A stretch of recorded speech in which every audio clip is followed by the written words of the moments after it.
இப்போது மரங்களை வெட்டுறது நல்லதா கெட்டதா அப்படின்னா, என்னை பொறுத்தவரை மரங்களை வெட்டுவது நல்லதுன்னு தான் சொல்லுவேன். ஏன்னா மரங்களை வெட்டுறது கூட எல்லாரையும் மனித உயிர்களால் எப்போ முடிஞ்சுது அப்படின்னா, உலோகங்கள் கண்டுபிடிக்கப்பட்ட பிறகு தான் மரங்களே வெட்ட ஆரம்பித்தாங்க. உலோகங்களை எப்போ கண்டுபிடிச்சாங்க? உலோகங்களாலான கருவிகள் எப்போ கண்டுபிடிச்சாங்களோ அப்போ தான் மரங்களே வெட்ட ஆரம்பித்தாங்க. ஆதி காலத்துலேருந்துலாம் நம்ம மரங்களை வெட்டலை.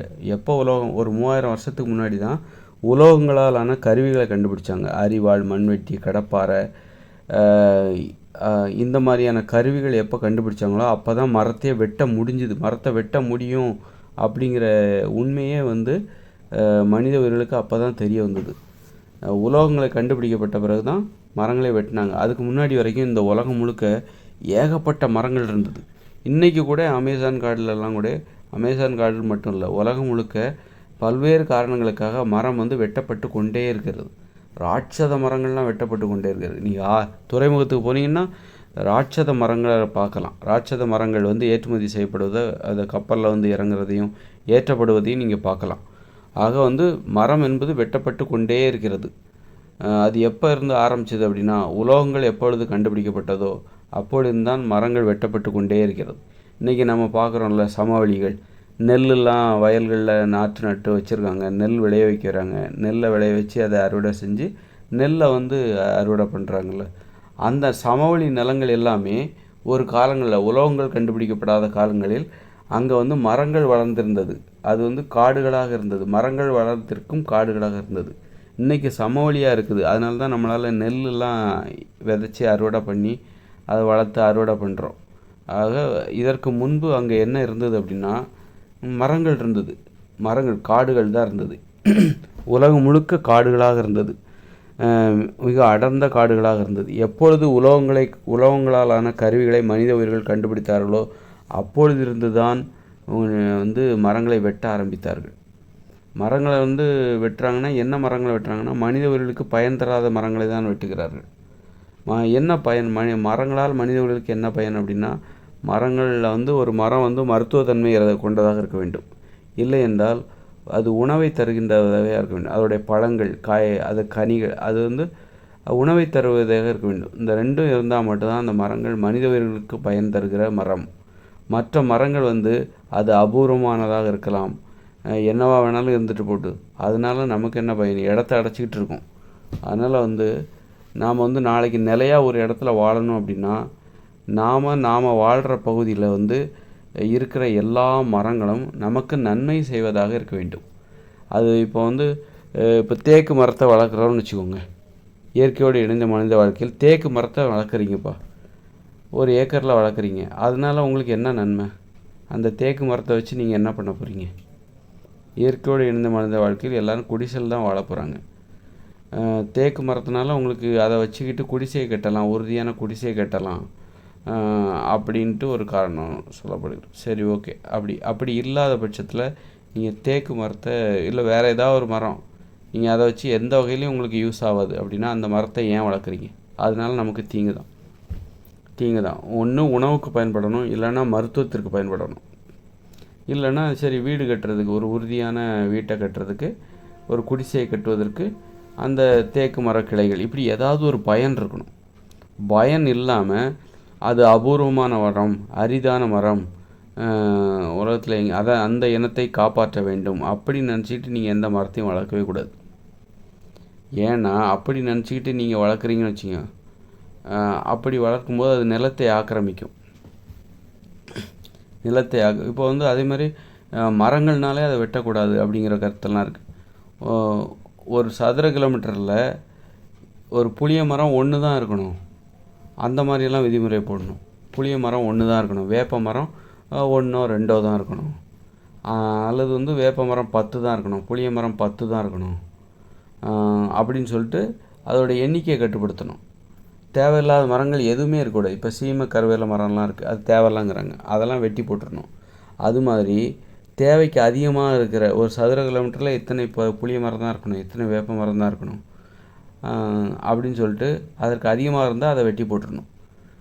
அப்போது தேவைக்கு அதிகமாக இருக்கிற மரங்கள் எந்த மரமாக இருந்தாலும் அதை வெட்டி போட்டு அந்த இடத்துல வேறு தேவையான மரங்களை நட வேண்டும். அந்த மாதிரி அப்போ தேவையான மரம்னா எதுனா அது பழங்களை தர வேண்டும், மருத்துவ குணம் இருக்க வேண்டும், மருத்துவ குணமுடைய மூலிகைகளை அது கொடுக்க வேண்டும், அல்லது விதைகளையோ பட்டைகளையோ ஏதோ ஒன்று கொடுக்கணும். அதனால் இப்படி ஒரு பயன்பாட்டை அடிப்படையாக கொண்டு தான் நம்ம மரத்தை வளர்க்கணும். சும்மா வந்து மரம் நட்டால் மழை பெறும் அப்படின்ட்டு நினச்சிக்கிட்டு நமக்கு பயன் தராத மரங்களை நடக்கூடாது. நட்டிங்கன்னா ஏன்னா இப்போ மாமரத்தை நட்டால் கூட தான் மழை தரும், அதில் பழமும் கிடைக்கிது மழையும் கிடைக்கிது. அதே மாதிரி புளிய மரம் இருக்குல்ல, அது ஓவராக அதிகமாக நட்டுறது அது மாதிரி நடக்கூடாது. புளிய மரம்லாம் ஒரு ஊருக்கு 1 2 இருந்தால் போதும். 1 2 அந்த மாதிரி ஒரு புளிய மரங்களை அதோடைய எண்ணிக்கையை குறைக்கணும். அப்படி குறைக்கும்போது தேவையில்லாத புளிய மரங்களை வெட்டிட்டு அந்த இடத்துல நீங்கள் தேவையான மரங்களை நடலாம். பலா மரத்தை நடலாம், கொய்யா மரத்தை நடலாம். அந்த மாதிரி மரங்கள் வந்து எல்லா மரத்தையும் வளர்க்கணும் அப்படின்லாம் அது ஒரு மிகப்பெரிய தப்பு. நமக்கு இடையூறாக இருக்கக்கூடியது. நமக்கு பயன் தராத மரங்கள் அத்தனையும் இடையூறுகள் தான். நமக்கு பயன் தராத மரங்கள் உயரமாக வளருது, வானுயர வளருது அப்படின்னா இயற்கையோடு இணைந்த மனித வாழ்க்கையில் நமக்கு பயன் தராத மரங்கள் அத்தனையும் வெட்டிவிட வேண்டும். ஏன்னா நமக்கு பழங்களை தருகிற மரங்களை நட்டால் கூட அதன் மூலம் மழை தரும். மழை தருவதற்கு நம்ம வந்து பயன் தராத மரங்களை நாம் நட வேண்டும் அப்படிங்கிற அவசியம் இல்லை. நமக்கு பயனும் தர வேண்டும், அதாவது உணவுகளையும் தர வேண்டும். அதே நேரத்தில் அதன் மூலம் மழையும் கிடச்சிடும். எந்த மரத்தை நட்டாலும் உங்களுக்கு மழை கிடைக்கும். அதே நேரத்தில் அது நமக்கு உணவை தர வேண்டும். உணவு தான் நமக்கு முக்கியம். ஏன்னா நாம் வாழுகிற இடத்தில் நாம் வந்து உணவை தராத மரங்களை நிறைய நடும்போது நீங்கள் என்ன உங்களுக்கு தேவையான மரங்கள் வந்து உணவை தேடி நீங்கள் வெகு தூரம் அலைய வேண்டிய அவசியம் வரும். உங்கள் வீட்டு பக்கத்துலேயே இருக்கிற மரங்கள்லேயே உங்கள் வீட்டு பக்கத்தில் இருக்கிற தோட்டம், உங்கள் வீட்டு பக்கத்தில் இருக்கிற மரம், அதுலேருந்து கிடைக்கிற உணவு அதிலே உங்கள் தேவை பூர்த்தி அடைஞ்சதுன்னா நீங்கள் உங்கள் உணவை தேடி நீங்கள் வெகு தூரம் போக வேண்டிய அவசியம் இல்லை, அலைய வேண்டிய அவசியம் இல்லை. உணவை தேடி ஓடி ஆடி அலைஞ்சி தேடி போக வேண்டிய அவசியம் இல்லை. அதை விட்டுட்டு நீங்கள் உங்களுக்கு பக்கத்தில் உங்கள் வீட்டுக்கு பக்கத்தில் இருக்கிற எல்லா இடத்துலையும் உணவை தராத மரங்களை நட்டுட்டு அப்புறம் பார்த்தீங்கன்னா உங்கள் உணவை தேடி நீங்கள் என்ன பண்ணுவீங்கன்னாக்கா ரொம்ப தொலைவு நடந்து போவீங்க. அங்கே தூரமாக தான் ஒரு மரம் இருக்கும், அங்கே தான் பழம் காய்ச்சி தொங்கும். உங்கள் வீட்டு பக்கத்தில் இருக்கிற மரம் எந்த மரமுமே உங்களுக்கு பழங்களை கொடுக்கல, ஆனால் அது அடர்த்தியாக வளர்ந்துருக்கு. அது வந்து எந்த பழத்தையுமே உங்களுக்கு கொடுக்கல அப்படின்னா எந்த உணவையும் கொடுக்கல, காயும் கொடுக்கல, பழத்தையும் கொடுக்கல. ஆனால் உங்கள் வீட்டு பக்கத்தில் அது நிறைய நட்டு வச்சுருக்கீங்க.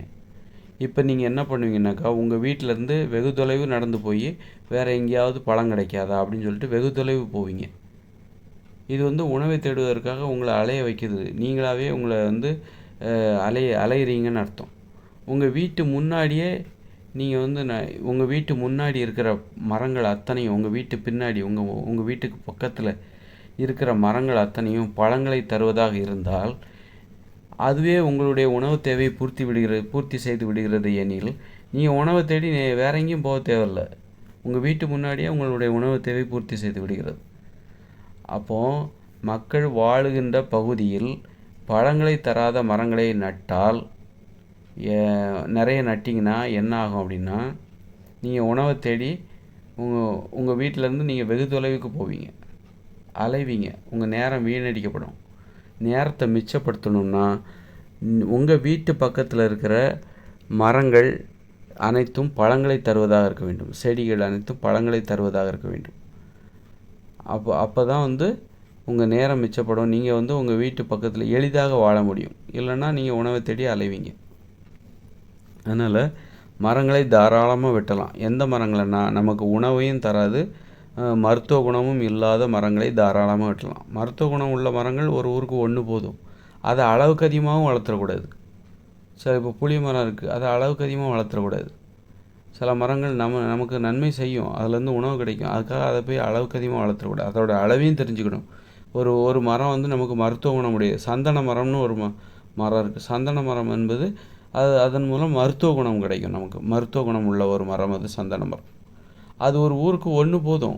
அந்த ஒரு மரமே அந்த ஊரில் உள்ளவங்க அத்தனை பேர்த்துக்கும் தேவையான மருத்துவத்தன்மை உள்ள அந்த சந்தன மர குச்சிகளை கொடுத்து விடும்.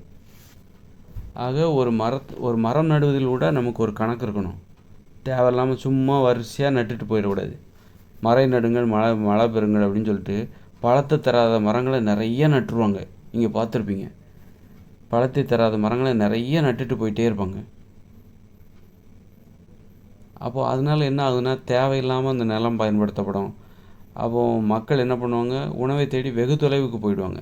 வீட்டுக்கு அருகிலேயே உள்ள நிலங்களை நம்ம என்ன பண்ணுவோம், பழத்தை தராத மருத்துவ குணம் இல்லாத மரங்கள் செடிகள் வளர்க்கும்போது உணவை தேடி ரொம்ப தூரம் போக வேண்டிய அவசியம் ஏற்படும். இதனால் நேரம் வீணாகும். அதனால் பயனில்லாத மரங்களை, மருத்துவ குணமும் உணவும் தராத மரங்களை முதல்ல வளர்க்கவே கூடாது. இப்போ இலவம் மரம் வளர்க்க வேண்டிய தேவை இருக்கும். ஒரு மெத்தை செய்ய வேண்டியிருக்கும், படுக்கையை தயாரிக்க வேண்டியிருக்கும். ஒரு இயற்கையோடு இணைந்த மனிதர் வாழ்க்கையில் கூட இயற்கையோடு இணைந்த 2040 பிறகு வருதில்ல, அந்த இயற்கையோடு இணைந்த மனித வாழ்க்கையில் நீங்கள் என்ன பண்ணணும் அப்படின்னா, உங்களுக்கு ஒரு மெத்தை தயாரிக்க வேண்டியிருக்கும். நீங்களாகவே உங்கள் கையாலேயே ஒரு மெத்தை தயாரிப்பீங்க. அதுக்கு இலவம் பஞ்சு தேவைப்படும். அப்போ அதுக்கு இலவம் மரம் தேவைப்படும். அப்போது வெறும் உணவு மருத்துவ குணம் மட்டுமல்ல, இந்த மாதிரி ஒரு பயன்பாட்டை அடிப்படையாக கொண்ட மரம் உங்களுக்கு தேவைப்படும். மூங்கில் மரம் தேவைப்படும். ஆக இந்த மாதிரி மரத்தை தான் வளர்க்கணுமே தவிர, உங்களுக்கு எந்த விதத்திலும் பயன் இல்லை, ஆனால் பார்க்குறக்கு அழகாகவும் பிரம்மாண்டமாகவும் இருக்குன்னு அந்த மரத்தை நீங்கள் வெட்டி போட்டுருங்க. அது தேவையில்லை. அதை பார்த்து நீங்கள் பரிதாபப்பட்டீங்கன்னு வச்சுக்கோங்களேன், அந்த இனம் அழிஞ்சு போயிடுமே அப்படின்னு சொல்லிட்டு நீங்கள் பரிதாபப்பட்டீங்கன்னா நீங்கள் தான் வாழ்நாள் முழுவதும் சிரமப்படுவீங்க. அதனால் நம்முடைய நோக்கம் அரிதான மரங்களை பாதுகாப்பது அல்ல. நம்முடைய நோக்கம், மனித உயிர்களின் நோக்கம் அரிதான மரம், அரிதான உயிரினம், அதை நம்ம பாதுகாக்கணும். அது நம்முடைய நோக்கம் அல்ல. அந்தந்த உயிரினத்தை பாதுகாத்தா போதும். நமக்கு பயன் தருகிற விலங்குகளை தான் நாம் வளர்க்க வேண்டும், உயிரினத்தை தான் வளர்க்க வேண்டும். தாவர இனத்திலும் நமக்கு எது பயன் தருகிறது, மருத்துவ குணம் மற்றும் உணவு மற்றும் இந்த வீட்டு உபயோகப் பொருட்கள், இந்த மெத்தை செய்வது, நார், இந்த மாதிரி ஏதாவது ஒரு பயன் அதிலேருந்து கிடைக்கணும். அப்படி கிடைச்சா மட்டும்தான் அந்த மரத்தை வளர்க்கணும், செடியை வளர்க்கணும். தேவையில்லாமல் அழகாக இருக்குது, அரிதான ஒன்று, இது உலகத்திலேயே ஒன்று தான் இருக்குது, இப்படியெல்லாம் வளர்க்கக்கூடாது.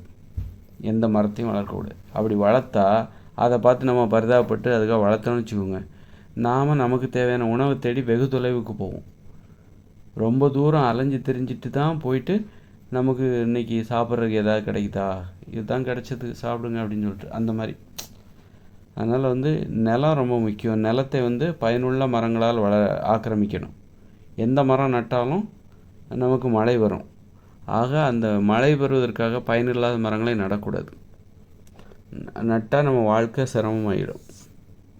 அதனால் மரங்களை பார்த்து கூட நம்ம பரிதாபப்படக்கூடாது. சிங்கம் புலியை பார்த்து பரிதாபப்படுறாங்கல்ல, ஐயோ பாவம் சிங்கம் புலி அப்படின்னு சொல்லிட்டு அதை பார்த்து பரிதாபப்பட்டு வளர்க்குறாங்க. அதுவே 2041 பிறகு அதுவே நமக்கு பெரிய யமனாக மாறிடும் சிங்கம் புலி. அது மாதிரி நம்ம வாழ்க்கை கஷ்டமாக மாறிவிடும். அது மாதிரி தான் இந்த மரங்கள் கூட. நீங்கள் மரத்தை பார்த்து பரிதாபப்பட்டீங்கன்னா, நமக்கு பயன் தராத மரத்தை பார்த்து நீங்கள் பரிதாபப்பட்டீங்கன்னா, அதை வெட்டி போடாமல் அதை வேடிக்கை பார்த்தீங்கன்னா, அது நம்மை கடினப்படுத்த ஆரம்பித்து விடும். நம்ம வாழ்க்கையே அது சிரமமாக்கிவிடும். நமது வாழ்க்கை சிரமமாச்சுனாக்கா நம்ம மகிழ்ச்சி இழந்துருவோம். நமது வாழ்க்கை எளிதாக இருந்தால் மட்டும்தான் நம்ம மகிழ்ச்சியாக இருப்போம். நமக்கு வாய்ப்பு வசதி எல்லாம் இருக்கலாம், ஆனால் நம்ம வாழ்க்கை எளிதாக இருக்கணும். அப்போ தான் நம்ம மகிழ்ச்சியாக இருப்போம். அதனால் எளிதாக வாழ வேண்டும். அதற்கு முக்கியம் மனித உயிர்களுக்கானது முதல்ல. அதுக்கப்புறம் தான் மற்ற உயிரினத்துக்கு. மனித உயிர்களுக்கு பாதுகாப்பு எல்லாம் இருக்குதா, உத்தரவாதம் இருக்குதா, எளிதாக வாழ்வதற்கு இந்த பூமி உதவியாக அதைத்தான் இந்த உலகத்தில் ஏற்படுத்தணுமே தவிர, தாவரங்களை பாதுகாக்கிறது அல்லது பிற உயிரினங்களை பாதுகாக்கிறது நம்முடைய கடமை அல்ல. நமது வாழ்க்கையின் நோக்கமும் அதுவல்ல. நமக்கு பயன் தருகிற மரங்களை நாம் பாதுகாக்க வேண்டும். நமக்கு உணவை தருகிற மரங்களை நாம் பாதுகாக்க வேண்டும். நமக்கு மருத்துவ குணம் கொடுக்குற செடிகள், கொடிகள், மரங்கள் அவற்றை நாம் பாதுகாக்க வேண்டும். அது மாதிரி இந்த இலவம் பஞ்சு, அது மாதிரி வேறு விதமான பயன்பாடு. இலவம் பஞ்சு, மூங்கில் மூலம் குடிசைகளை உறுதியாக கட்டலாம். அதுலேயும் நிறைய பயன் இருக்குது. அந்த மாதிரி மரங்களை, அதன் பயன்பாடு, அதை வளர்க்கணும். அதுவும் ஒரு அளவு, அதற்கான தேவை, அளவுக்கு அதிகமாகவும் வளர்த்துறக்கூடாது. இதுதான் மரங்களை நமக்கு பயன் தர மரங்களை வெட்டி போட்டுக்கிட்டே இருக்கலாம், தப்பே கிடையாது, நல்லது, ரொம்ப நல்லது. ஏன்னா நாம் 2040 பிறகு காடுகளை உருவாக்கப் போகிறோம். நாம் வாழ்வதற்கான காடுகளை நாமே உருவாக்கப் போகிறோம். அந்த காடுகளில் நமக்கு பயன் தருகிற மரங்கள் தான் வளர்க்கப்படும். நமக்கு உணவுகளையும் மருத்துவ குணமும் அப்புறம் வந்து இந்த மாதிரி இலவம் பஞ்சு இந்த மாதிரி பயன் தருகிற மரங்கள் தான் நாம் வளர்க்கப்படும். அது திருவோடுலாம் கிடைக்கும். திருவோடு முன்னாடி பழைய காலத்தில் 30 வருஷத்துக்கு முன்னாடி திருவோடு ஏந்திட்டு வருவாங்க பிச்சைக்காரங்க, சன்னியாசிகள். அந்த திருவோடு ரொம்ப அவசியம் இயற்கையோடு இணைந்த மனித வாழ்க்கையில். அதில் நம்ம உணவு போட்டு சாப்பிட்லாம், அது ரொம்ப உதவியாக இருக்கும்.